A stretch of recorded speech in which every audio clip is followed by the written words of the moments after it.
ఈరోజు మనం ప్రెస్ అనే జబ్బు గురించి తెలుసుకుందాం.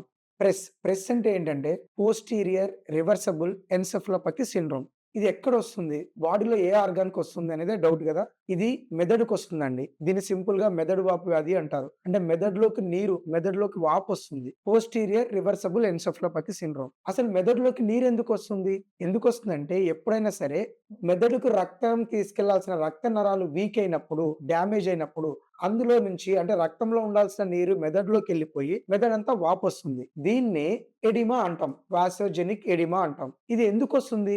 ఎప్పుడొస్తుంది అంటే ఎప్పుడైనా సరే బ్లడ్ వెసెల్స్ వీక్ అయినప్పుడు మందుల వల్ల గాని, లేకపోతే బీపీ ఎక్కువైనప్పుడు గాని ఈ ఎడిమా, వాసోజెనిక్ ఎడిమా, బ్రెయిన్ ఎడిమా ఎప్పుడొస్తుంది?